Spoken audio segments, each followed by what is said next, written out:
আসসালামু আলাইকুম। দূরে কাছে যে যেখানে বসে এই মুহূর্তে ভিডিওটা দেখছেন তাদের সবাইকে মাহফুজা কিচেন ভিডিওতে ওয়েলকাম। আজ জিরা পানি করব। হ্যাঁ, এই ইফতারিতে এইরকম এক গ্লাস জিরা পানি হলে খুবই ভালো লাগবে খেতে। পানীয়র মধ্যে এরকম এক গ্লাস জিরা পানি ইফতারিতে রাখতে পারেন। আমি তো একই রেসিপিতে আজকে দু ধরনের জিরা পানি করে দেখাবো। এটা হচ্ছে ভেজে নেওয়া জিরে গুঁড়ো মিশিয়ে জিরা পানি, আর এটা হচ্ছে ভেজে নেওয়া জিরে গুঁড়ো পানিটা ছেঁকে সেদ্ধ করে তারপরে জিরা পানি। তো দুটোই খুবই মজা, খুবই সহজ, অসম্ভব ভালো লাগবে এইটুকু বলতে পারি। তা আমি কিভাবে জিরা পানিটা তৈরি করেছি সেটাই আপনাদের সাথে আজকে শেয়ার করব।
কত পুদিনা পাতা হয়েছে দেখুন, 2-3বার কেটেছি, তাও আবার হচ্ছে, একদম ঝোপ ধরে হচ্ছে। আজকে এই পুদিনা পাতা দিয়ে জিরা পানি করব। মাশাআল্লাহ, তরতাজা সবুজ, আর লাগবে না। জিরা পানিটা করার জন্য 1 টেবিল চামচ জিরা নিয়েছি। এটা কাঁচা জিরা, গাছের পুদিনা পাতা, বারান্দায় লাগানো। একটা কাঁচামরিচ, আমি এটার হাফটা দেবো, পুরোটা দেবো না। বিট লবণ, স্বাদ অনুযায়ী চিনি, আর লেবুর রস। লেবুর রসের পরিবর্তে আপনারা তেঁতুলের কাদও দিতে পারেন। আবার তেঁতুলের কাদ বা 1 পিস লেবুর রস দুটো মিলিয়েও দিতে পারেন। চিনির পরিবর্তে গুড় ইউজ করতে পারেন বা মধু ইউজ করতে পারেন, যার যে স্বাদ অনুযায়ী ইউজ করতে পারেন। প্রথমে যে কাজটা করবো, একটা পেস্ট করব। পুদিনা পাতা, এখানে 1 মুঠ পুদিনা পাতা নিয়েছি। আর এই যে কাঁচামরিচ, এটার হাফের কম দেব, জাস্ট ফ্লেভারফুল হবে, তো ঝাল হবে না। আর যারা একটু ঝাল ঝাল স্পাইসি খেতে পছন্দ করেন, একটা কাঁচামরিচ পুরোটাই দিয়ে দিতে পারেন। আমি এখানে হাফের চেয়ে একটু কম, মানে হাফই দিয়েছি। সামান্য একটু পানি দিয়ে এটাকে এখন হামানদিস্তায় থেতলিয়ে নেব। এতে আর যেহেতু আমরা এটা জুসে ঢালবো, তাই একটু পানি দিলে এতে রসটা, পুদিনা পাতার রসটাই পানিতে বের হয়ে যাবে, ফ্লেভারটাও বের হয়ে যাবে, কাঁচামরিচের ফ্লেভারটা, ঝালটাও বের হয়ে যাবে।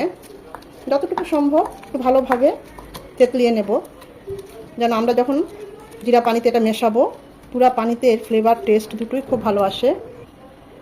থেতানো হয়ে গিয়েছে, এরকম হবে।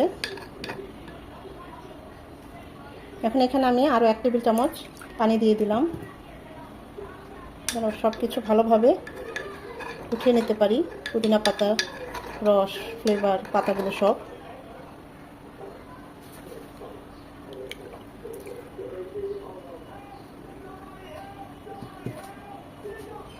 এটা সাইডে থাক।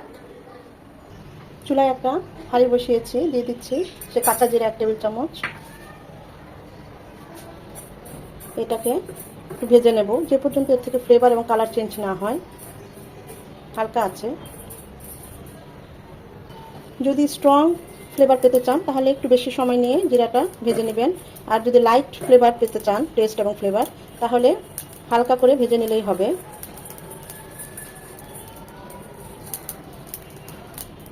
আমার জিরাটা ভাজা হয়ে গিয়েছে, এর চেয়ে বেশি আমি ভাজবো না, তাহলে তেতো লাগবে। এখন এখানে পরিমাণ অনুযায়ী দিয়ে দিচ্ছি পানি, ফুটানো পানি। এখন এটা জাল করব 5 থেকে 7 মিনিট, যে পর্যন্ত জিরার কালারটা পানিতে না চলে আসে। খুব সুন্দর একটা ফ্লেভার এবং কালার এই পানিতে চলে আসবে। চাইলে এখানে ফুটানো পানিও দিতে পারেন। আমি এখানে ফুটানো নর্মাল ঠান্ডা পানি দিয়েছি, খাওয়ার পানি।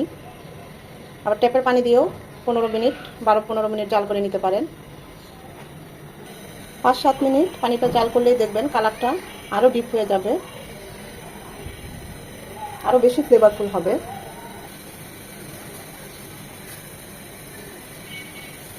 দেখুন কত সুন্দর কালার চলে এসেছে। আর ফ্লেভারের কথা কি বলবো, জিরা ভাজলেই তো 2-4 বারই ফ্লেভারে ভরে যায়। তো এখন আমি চুলাটা অফ করে দেবো, এটা ঠান্ডা হবে। জিরা পানিটা একদম নর্মাল টেম্পারেচারে ঠান্ডা হবে, এটা ঠান্ডা হতে থাক। ততক্ষণে আমি আপনাদের একই রেসিপিতে 2 ধরনের জিরা পানিটা দেখাবো। এটা হচ্ছে আরেক ধরনের জিরা পানি। এখানে আমি খাওয়ার ফুটানো নর্মাল টেম্পারেচারের পানি নিলাম 1 গ্লাস। এখানে চাইলে আপনারা আইসও নিতে পারেন। আচ্ছা, এখানে 1 চামচ ভাজা জিরে গুঁড়ো তেলে ভেজে নিয়েছি, গুঁড়ো করে নিয়েছি। তার থেকে দিয়ে দিচ্ছি 1/2 চামচ, যে যার স্বাদ অনুযায়ী।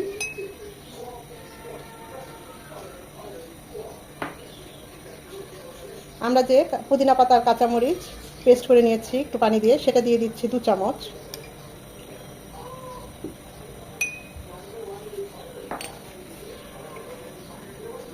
দিয়ে দিচ্ছি 1/2 চামচ বিট লবণ।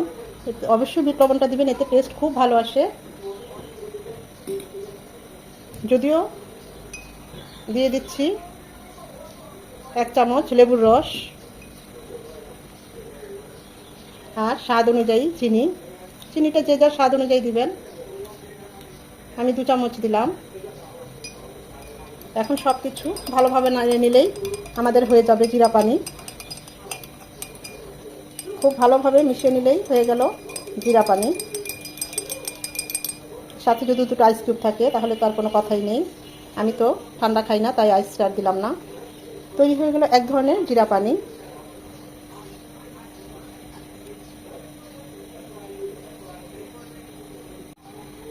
আরেকটু সুন্দর দেখার জন্য গাছের পুদিনা পাতা দিয়ে দিলাম। এই পবিত্র রমজান মাসে ইফতারিতে এরকম 1 গ্লাস জিরা পানি হলে তার কোনো কথাই নেই। অসম্ভব ভালো লাগে, এভাবে ট্রাই করতে পারেন। এটা তো হলো এক ধরনের জিরা পানি। এখন আরেকভাবে আপনাদের জিরা পানিটা করে দেখাবো। একটা পাত্রে আমি যে জিরা পানিটা নিয়েছি সেটা ছেঁকে নেব। অবশ্যই এটা ছেঁকে নেবেন, এটা ছেঁকে নিলেই বেশি ভালো লাগে। জিরাটা মুখে লাগলে ভালো লাগবে না। এখন এখানে দিয়ে দিব পুদিনা পাতা আর কাঁচামরিচের মিশ্রণটা। এটা হচ্ছে আরেক ধরনের জিরা পানি। দিয়ে দিচ্ছি 1 চামচ বিট লবণ। বিট লবণটা অবশ্যই দিবেন, এতে টেস্ট খুব ভালো আসে। দিয়ে দিচ্ছি লেবুর রস আর স্বাদ অনুযায়ী চিনি। এখানে চিনি দিতে পারেন, বা মধু দিতে পারেন, বা গুড় দিতে পারেন। আবার লেবু রসের পরিবর্তে তেঁতুলের মাঠটাও ব্যবহার করতে পারেন।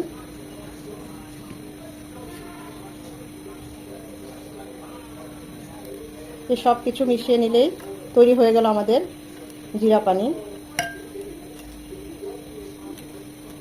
আমি মেশানোর সুবিধার্থে এই পাত্রে ঢেলে নিয়েছি, পরে অবশ্যই আমি জগে ঢেলে নেব।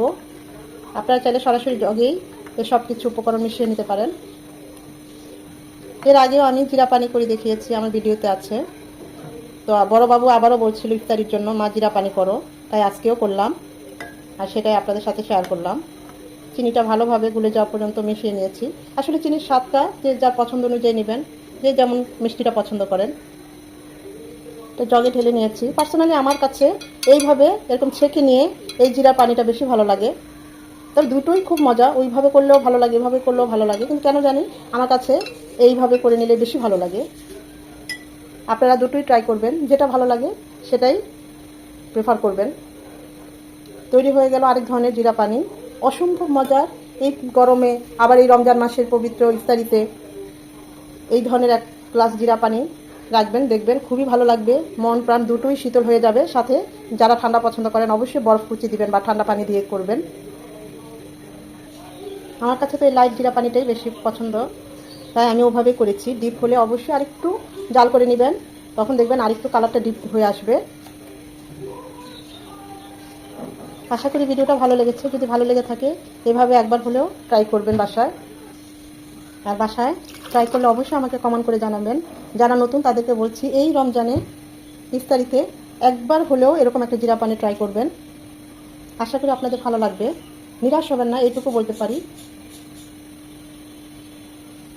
লাগছে না সুন্দর? গাছে, নিজের গাছে পুদিনা পাতা বলে কথা। কিনে তো অনেক খাই, কিন্তু যখন এরকম টবে হয় খুবই ভালো লাগে, আনন্দ লাগে। ভিডিওটা ভালো লেগে থাকলে লাইক, কমেন্ট, শেয়ার করে দিবেন। একটা লাইক তো অবশ্যই দিবেন, কারণ এই লাইকটা পরবর্তী ভিডিও করতে আমাকে উৎসাহিত করে, সাহায্য করে। সময় নিয়ে যারা এতক্ষণ এই ভিডিওটা দেখেছেন তাদের সবাইকে আন্তরিক ধন্যবাদ।